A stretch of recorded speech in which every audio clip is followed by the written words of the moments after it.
Hola y bienvenidos a una nueva sesión más de Java. En este caso veremos un poquito de vectores y controles de tipo cíclicos. Para ello vamos a lo mismo de siempre, vamos a crear un nuevo proyecto. Así que hacemos file, nuevo, Dynamic Web Project como lo hacemos siempre.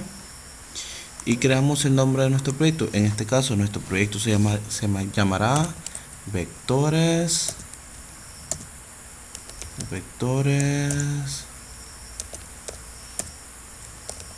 y ciclos. Denote que hemos seleccionado Tomcat como target runtime y que el Dynamic Web Project es 3.1. Damos finalizar para crear nuestro proyecto y ya estamos listos para comenzar. Una pregunta que me han hecho algunos compañeros es que, por ejemplo, cuando seleccionan o agregan el proyecto en sus hogares, pues no aparece esta cosa aquí. Y es que probablemente la versión del Apache que tenga usted no es la versión del Apache que estamos utilizando en estos ejemplos. Si usted se lo lleva a casa, lo que tendría que hacer, si es que no, si le aparecen errores, por ejemplo acá, tendría que hacerle seleccionar el proyecto, clic derecho, propiedades y buscar el, el target runtime y debe seleccionar la versión de Apache que usted tiene que configurado. Si quitamos esta versión de Apache, le damos a aplicar y le damos close aplique, con un poquito de tiempo verá que este proyecto no va a funcionar. Tal vez si lo actualizamos, vamos a ver, refresh, no se nota, pero lo que hacemos es que cuando lo estamos haciendo ahí, las librerías no cargarían las librerías adecuadas.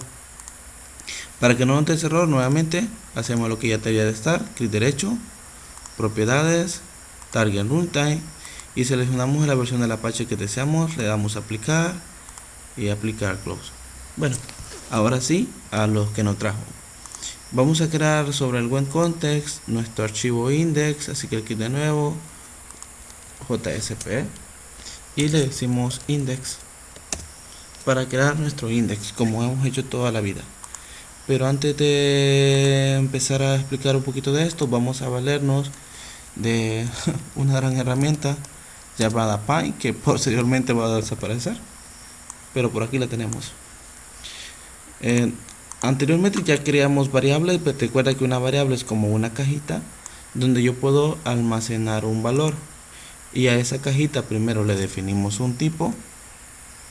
Aquí tenemos una cajita y a esa cajita le definimos un tipo, ya sea un de tipo entero, de tipo lo que nosotros queramos, que es un tipo de datos. Digamos que es una cajita de tipo entero o de tipo int. Si es de tipo entero, yo puedo almacenar un valor de 1, por decir algo acá, y tenemos una cajita. Ahora bien, si es un vector, lo que tenemos es que ahora vamos a tener, en lugar de tener una posición, vamos a tener un elemento que va a tener el mismo nombre, y vamos a tener diferentes posiciones como un vagón de un trencito. Así que tendríamos una posición aquí, otra posición por acá de nuestro trencito, que tendríamos por acá, y aquí definimos otro vagoncito más de un trencito. Quizás no me está quedando muy bien, que digamos, puesto que no soy un experto en Py. Y ahí tenemos. Ahora, importante, a este dato que tiene 4 posiciones hay que definirle un tipo, y además de eso, a esto tenemos que asociarle un nombre. En este caso podría ser un nombre cualquiera. Denótese que anteriormente, por cada posición de nuestra variable, necesitamos un nombre diferente. En este caso necesitaríamos un solo nombre para acceder a todo, para crear todos estos de acá. La ventaja es que con este nombre yo puedo crear en una posición un valor de 1, guardar 2 acá, 4 acá, no necesariamente tienen que estar ordenados, y aquí el valor de 3. Lo que indica aquí son los elementos que yo puedo guardar, cualquier tipo de DA de tipo entero. Ahora, ¿Cómo hago para hacer referencia a cada uno de los valores? Pues bueno, que los vagones tienen números o posiciones. Esta sería la posición 0, la posición 1, la posición 2 y la posición número 3. ¿Cuántos vagones tenemos? Tenemos 4 vagones, pero como empezamos en 0, sería la posición 0, la posición 1, la posición 2, la posición 3.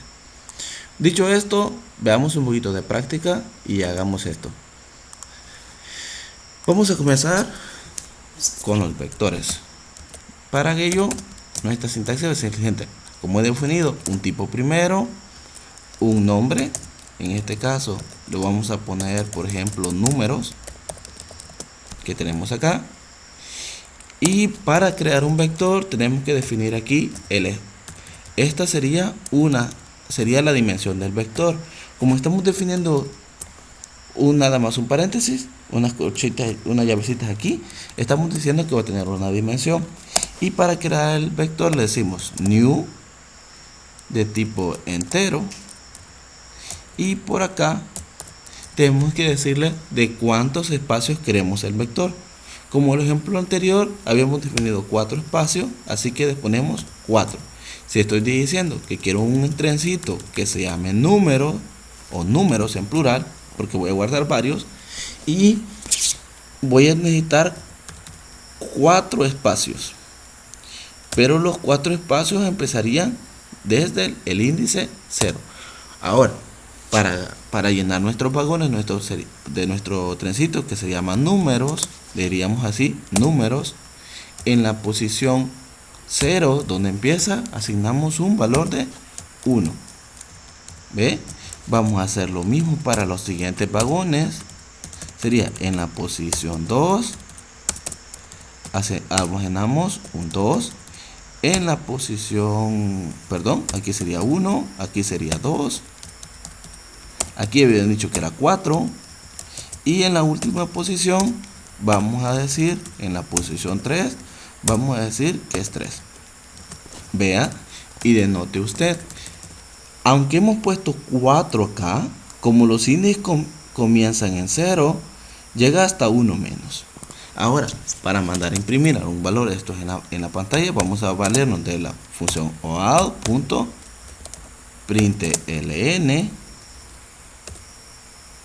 y vamos a mandar a imprimir números en una posición cualquiera. En este caso, queremos saber cuál valor está en la posición 2 y lo mandaríamos a pantalla. ¿Quién es el que está en la posición 2? En la posición 2 está 4. Si todo va bien y ejecutamos esto, le damos run as, en run b, le damos run y esperamos que se ejecute, y la respuesta esperamos que sea un valor de 4, justamente lo que nosotros deseamos. Véase, de esta manera, con este mismo valor que tenemos acá, o el mismo nombre, solo cambiando el índice. Aquí le ponemos, por ejemplo, el índice 0, le damos a actualizar y está diciendo es 1. Significa que el vector en la posición 0 tiene guardado un valor de 1. Ahora, cosas especiales con los vectores. Pues en los vectores a veces se nos olvida cuál es el tamaño de los vectores. Así que para ello podemos ocupar oao.println y números. Y tenemos la opción de len.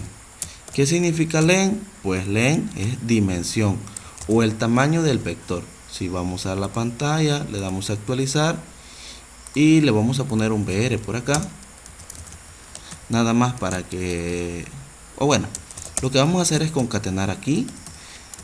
Esto también me lo han preguntado varias personas. Aquí sería cantidad de elementos de un vector. Y es como concateno string a estas cosas. Bueno, con el signo de más puedo concatenar y ya. Hacemos actualizar y dice cantidad de elementos de un vector, elementos, y le voy a poner un br por acá para que haga un salto de línea. Y vea, dice cantidad de elementos 4. Es justamente lo que nosotros deseábamos, habíamos puesto al principio 4. Con ello tenemos un vector. Ahora bien, los vectores los podemos definir de varias maneras. Aquí tenemos un vector declarado y aquí le estamos asignando los valores de uno en uno. Pero podríamos haber creado este vector y asignarlo de una vez. Voy a comentar esto. Pleca asterisco, asterisco, pleca. Y voy a valerme de que ya tengo el vector que se llama in números para enseñar otra forma de declararlo. La dimensión siempre tiene que ser acá. Y ahora véase que voy a poner estas llavecitas así.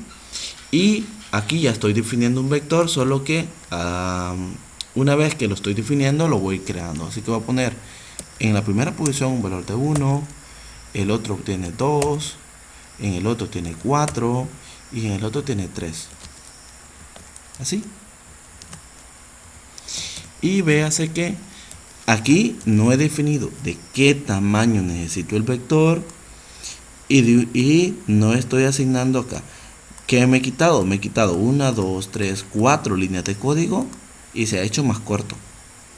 Aquí, al mismo tiempo de que creo el vector, le estoy asignando en la posición 0 el valor de 1, en la posición 2 el valor de 2, en la posición 3 el valor de 4 y en la posición 4 el valor de 3. Si vamos a ver, nos debe dar exactamente el valor que ya teníamos. En este caso, en la posición 0 debe estar 1, que es justamente este valor. Si actualizamos, véase, no ha cambiado nada y el valor del vector sigue siendo exactamente lo mismo. Bueno, bastante fácil, ¿no? Vamos a ver ahora un poquito para trabajar con vectores. Normalmente nosotros trabajamos con ciclos. Entre los ciclos tenemos el más fácil de todos, o el que yo lo veo más fácil, que es el ciclo for. El ciclo for tiene una sintaxis que es bastante fácil de aprender y es la siguiente. El for se divide en 3 partes, cada una separadas por punto y coma, y tiene un bloque de instrucciones. En la primera parte tiene el inicio, que dice desde dónde comienzo. En la parte de en medio tiene una condición. Y en la tercera parte tiene el incremento. Vaya. Hagamos un ejemplo de ello. Por ejemplo, escribamos los números desde 1 hasta el 100. ¿Cómo hacemos esto? Vaya, ojo, cuando estamos haciendo ciclos debemos de pensar primero dónde inicio, dónde termino y de cuánto en cuánto se está aumentando esta cosa. En este caso, como queremos los números del 1 al 100, empezamos en 1, terminamos en 100 y el aumento es de 1 en 1. Así que empecemos. Hagamos un ciclo for. Véase. Vamos a crear una variable i, le vamos a llamar i al principio. Puede ser i, j, k, b, el nombre que usted desee, no deje i, se suele poner i. Y vamos a decir que i empieza en 1, que es justamente donde habíamos dicho nosotros. Luego dice, ¿hasta dónde va a llegar? Va a llegar hasta 100. Para esto, las condiciones nos valdremos de los operadores de comparación que habíamos visto antes. Vamos a hacer que i sea menor o igual a 100. ¿Ve usted? Aquí estamos comparando. Dice, ojo, en el for va a ser como un if, que cuando esta instrucción que está acá sea verdadera, va a entrar en el bloque de instrucción. Si la instrucción ya no es verdadera, ya no va a entrar en el ciclo de instrucción. Ahora bien, la primera vez, ¿cuánto vale i? La i vale 1 y dice, ¿es 1 menor o igual que 100? Y la respuesta es sí, así que va a ser lo que nosotros digamos. Así que lo que vamos a hacer es wow.println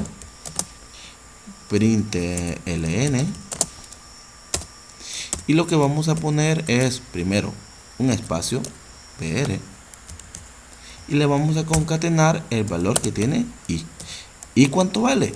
Bueno, a la primera vez vale 1. Ahí tenemos.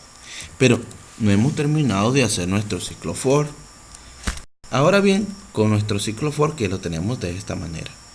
De cuánto en cuánto dijimos que iba a aumentar de 1 en 1. Hay dos formas para hacer esto.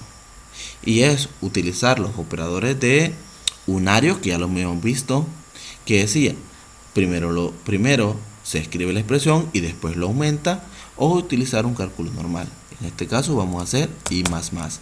I más más significa que el valor de la I le aumento en 1. Si usted no quiere hacer esto, lo puede hacer I más más, lo voy a poner aquí. Es lo mismo que poner I es igual a I más 1. Esta instrucción se lee. Ojo, significa este sería el nuevo valor de I va a ser igual a el antiguo valor de I más 1. Ahora bien, cuando estamos haciendo esta línea de código, ¿cuánto vale I? La I vale 1. Si la I vale 1, ese sería el nuevo valor de la I, es el antiguo valor de la I, que valía 1. Más 1, 2. Significa que la siguiente vez que itere esto va a ser 2, la siguiente vez va a ser 3, la siguiente vez sería 4, y así sucesivamente hasta llegar a 100. ¿Qué pasa cuando es 100? Dice, ¿es 100 menor o igual que 100? Sí, así que 100 se va a escribir. Pero cuando sea 101, es 101 menor o igual que 100 y es no, entonces ahí se quedará. Corremos esto a ver qué está pasando. Y vea, tenemos los números 1, 2, 3, 4, 5, 6, 7, 8, 9, 10, hasta llegar a 100. Bastante fácil. Ahora, ¿y qué pasa si quiero los números nada más impares? Del 1 al 100. Si deseamos los números impares del 1 al 100, de manera fácil, veamos.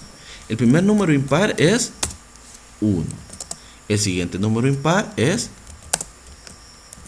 3. El siguiente número impar es 5. ¿De cuánto en cuánto se está aumentando? Bueno, véase. Del 1 al 3 aumentamos 2. Del 3 al 5 aumentamos 2. Los aumentos ya no son de 1 en 1, son que serían de 2 en 2. En este caso, esta instrucción que teníamos acá aumentaba de 1 en 1 y ya no nos es fácil, o válida, perdón. Entonces vamos a ocupar esta instrucción. Sería la I va a ser igual al antiguo valor de I, que es 1, más 2. Véase. Probemos cuántos. Si la primera vez la I vale 1, sería 1 más 2 es 3. Cuando la siguiente valor va a ser 3 más 2 es 5. Pero no me crea, vamos a ver el resultado. Veamos la respuesta. Tiene 1, 3, 5, 9, 8. Perdón, 8 no, porque 8 es par, sino que serían los impares. Y tenemos hasta 99. El 100 no, porque es par. Bastante sencillo. ¿Y qué hubiera pasado si queremos los números pares? Del 2 al 100. Bueno, el 1 no es par y por tanto no puede comenzar en 1. Comenzaría en 2. ¿Y de cuánto en cuánto haría aumentando? Bueno, si empieza en 2, el siguiente par es 4, el siguiente par es 6, el siguiente par es 8. ¿De cuánto en cuánto está aumentando? Bueno, fíjese, 2, 4, 6, 8. El aumento de 2 en 2 y ya lo tenemos. Y comenzamos en 2. Veamos la respuesta. 2, 4, 6, 8, 10. Está bien. Véase y debe de poner al final el 100. Con esto tenemos los ciclos. Bastante sencillo, ¿no lo cree? El ciclo for es lo más fácil que puede haber en el mundo. Veamos una pequeña variación del for. La pequeña variación del for es, y donde normalmente yo lo suelo usar, y casi no uso esta forma para trabajar con for, solamente para casos especiales, donde realmente el problema me exige que lo haga de esta manera. Pero normalmente nosotros trabajamos con vectores, donde tenemos, por ejemplo, un vector de nombres. Voy a poner por acá string, y tengo un vector de nombres y vamos a declarar un vector de nombres. Lo voy a hacer de la declaración de la manera rápida y voy a poner algunos nombres, por ejemplo Oscar, por acá vamos a poner Carlos,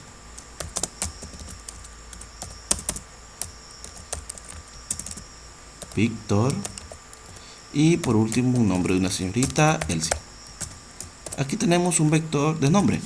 Vaya, normalmente ¿qué trabajaríamos nosotros? Bueno, normalmente trabajaríamos con datos que vienen de una base de datos donde nos darían un arreglo o un vector o una fila de alguna cosa y nos darían una fila, por ejemplo, de los nombres de una base de datos. Y aquí tenemos ya la fila de los nombres y necesitamos imprimir. Ahora bien, lo podemos hacer de esta manera. Ya lo podemos hacer de esta manera. Y si lo hacemos de esta manera, quedaría de la siguiente manera: for empezando in i igual a 1, véase, hasta que la i sea menor o igual que el nombre del vector, que se llama nombres.len. Ya explicamos qué significaba len. Y aumentamos i más más. Y ahora vamos a hacer lo mismo que estábamos haciendo en la parte inferior, en la superior, y imprimimos el valor de nombres en la posición i.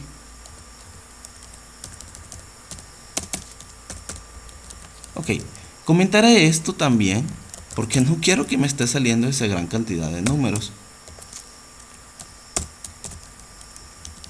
Ahí tenemos. Ahora vamos a actualizar. Perdón, tenemos un pequeño error, creo que habrá que compilar esto.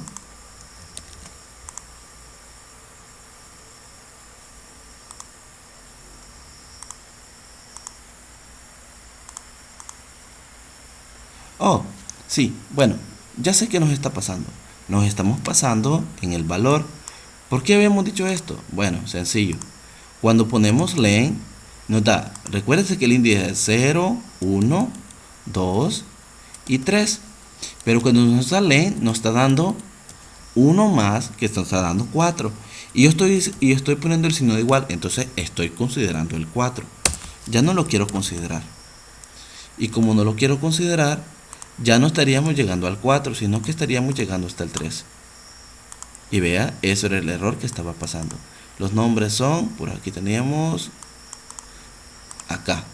Tenemos un pequeño problema y es que olvidamos que los vectores no comienzan en 0, en 1, sino que comienzan en 0. Error de principiante. Y ahí tenemos Oscar, Carlos, Víctor y Elsie. Vaya. Pero véase, escribir tanto para tan poco. Hay una manera más fácil, y es que gracias a Java nosotros podemos poner una sobrecarga de este elemento for. Para escribir esa sobrecarga, muy sencillo, se escribe for y dice, ¿de qué tipo es este dato, este vector? Ah, de tipo string. Entonces defino un tipo de datos de tipo string y le digo, yo quiero de esos nombres uno nada más, así que voy a poner nombre. Y aquí escribo el nombre del vector, que serían nombres. ¿Qué vamos a hacer? Vamos a hacer un pequeño for each. Lo que hace el for each dice, agarra el vector de nombres que tenemos acá, este montón de nombres, y agarra el primero de él y lo almacena en nombre. Y ahora sí, podemos ocupar este elemento de acá y en lugar de poner esto, solo pondremos nombre, que sería el primer valor. Para la siguiente iteración, coge el segundo nombre y luego el tercero y el cuarto. ¿Hasta cuándo? Bueno, hasta que termine de recorrer todo y absolutamente todo el vector. Veamos qué está pasando. Vea, no sale lo mismo. Para que vea usted los cambios, voy a cambiar esta S por minúscula y vamos a agregar otro nombre, por ejemplo, Carolina, para que vea usted que sí está funcionando todo bien. Mire, aquí tenemos a Carolina y tenemos a Oscar acá. Vea, está mucho más fácil. ¿Cuándo utilizar el for de esta manera? Bueno, va a depender del problema que usted está analizando. Y yo recomiendo realmente que normalmente se utiliza así, o para usar colecciones, esta manera de hacerlo. ¿Ya? Bueno, veamos otra instrucción, así que comentemos todo esto y veamos otro tipo de ciclo.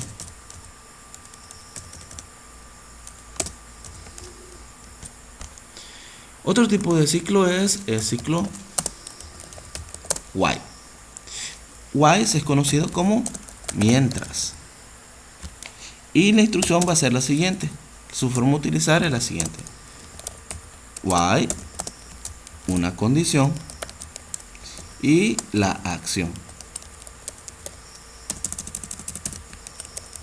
Vale. Ahora bien, normalmente a la gran mayoría de nosotros, los latinoamericanos, nos cuesta más el while, y a la gente que habla inglés, el while se le hace más fácil. Pero el while, si usted sabe for, usted ya sabe while. Veamos. Recuerda el primer ejemplo que hicimos, era escribir los números del 1 al 100. Y ya hemos dicho, tenemos tres partes. Lo voy a copiar para que lo vuelva a ver usted aquí en la parte inferior. Y decíamos, cuando tenemos un elemento while, voy a poner esto comentado.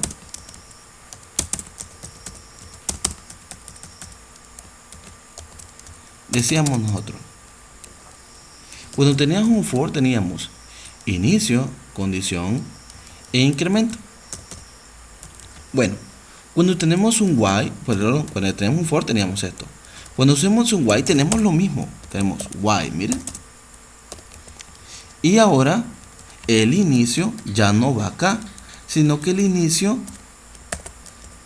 va a ir afuera. La condición se queda aquí y el incremento se pondrá justamente casi al finalizar la instrucción, antes de cerrar la llavecita. Véase, tenemos exactamente lo mismo que teníamos hace un momento. Bueno, hagamos y repitamos el mismo ejercicio que hicimos hace poco sobre los números del 1 al 100. Si usted se recuerda, ¿dónde empezamos? Teníamos los números del 1 hasta llegar a 100. El inicio es 1. El fin es 100. El incremento es de 1. Vale, ahora hagamos el inicio. El inicio es una variable in. Le vamos a llamar i, espero no tener declarada otra anteriormente. Y le decimos, comienza en 1.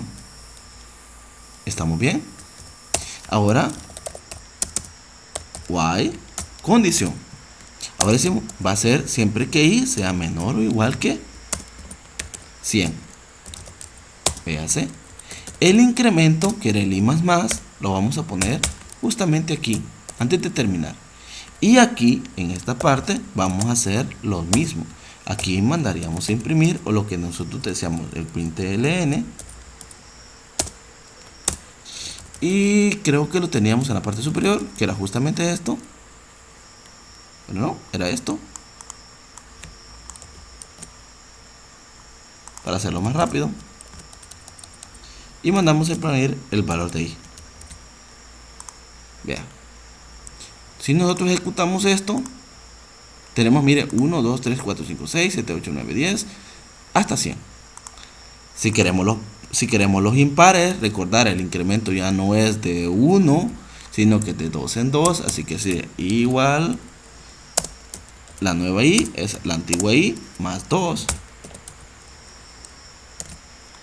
Y con eso tendríamos los impares, del 1 al 100. Mire, 99, 1. Si queremos los pares, ya no empieza desde 1, empieza en 2. Y va aumentando de 2 en 2. Vea, como por lo mismo que le dije. Si usted ya sabe usar for, sabe usar while y funciona de la misma manera. Tenemos ahí. Otro de los últimos elementos que quiero que veamos es la instrucción do while. El do while, a diferencia del while, recuerda que el while es mientras esta condición sea verdadera, se va a ejecutar. Pero el do while funciona un poco extraño. La verdad es que casi nunca solemos utilizar do while, o al menos yo no la suelo utilizar.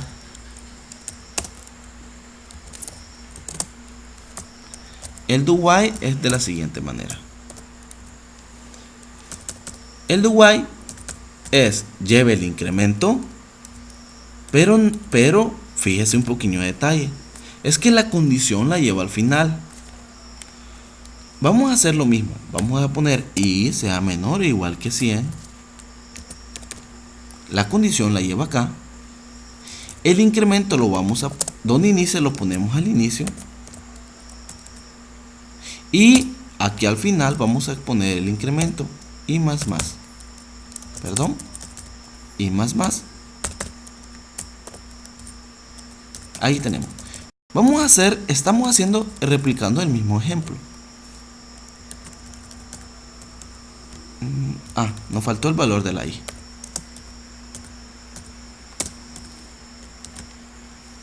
Ahí tenemos. Fíjese, estamos haciendo exactamente lo mismo. El inicio está aquí, es justamente como aquí. Las operaciones acá, ahí está bien. El incremento en la parte inferior. Y al final tenemos el while. ¿Qué es lo que pasa con el while? Con el do while, perdón. Bueno, el do while dice, voy a hacer esta instrucción y si esta condición es verdadera, vuelvo a hacer la siguiente. Luego reviso esto. ¿Qué pasa si esta instrucción ya no es verdadera? Continúa y ya no hace más la siguiente iteración. Ojo, al menos una vez se va a ejecutar esta instrucción, a diferencia de esta. Si el while, la condición es falsa de una vez, jamás va a hacer esto. Así que véase eso. Vamos a hacer esto. Recuerda que eran los números del 1 al 100 que los estamos imprimiendo. Todo lo demás está comentariado. Así que nada más tenemos el do while que está funcionando. Si actualizamos, véase, tenemos los números del 1, 2, 3, 4 hasta el 100. Perdón, no había actualizado, ¿qué? No había guardado. Sí, tenemos los números del 1 al 100. Si queríamos los pares, como ya los números impares, hacemos lo mismo que hemos hecho anteriormente.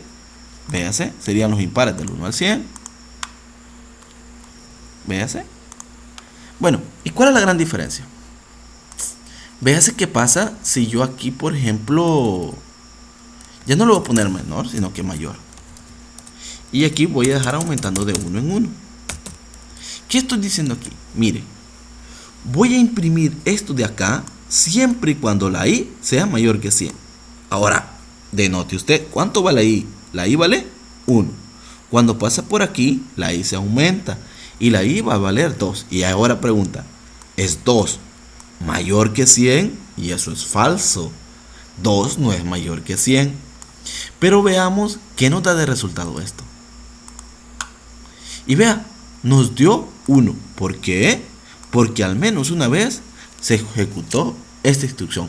Y esa es la diferencia entre el do while y el while. Que al menos una vez se va a hacer. ¿Cuándo lo podemos ocupar? Normalmente cuando queremos que una instrucción se ejecute una vez y que al final revisemos si las instrucciones se han hecho realmente bien. Estos son todos los elementos de los ciclos. Son bastante sencillos y si usted es la primera vez que trabaja con ciclos, probablemente le va a costar un poquitín porque va a haber que pensarlo. ¿Cuál es la parte difícil? Pues la parte difícil sigue siendo las condicionales. ¿Cuándo sé yo que es menor o que es mayor? ¿O cuándo sé yo que es menor o igual o mayor o igual?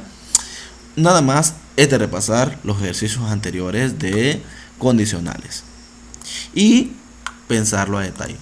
Ojo, cuando utilice los elementos de while y do while, tenga mucho cuidado en no generar ciclos infinitos. Bueno, llegamos hasta aquí y nos vemos en la siguiente sesión. Que pase un feliz día. Adiós.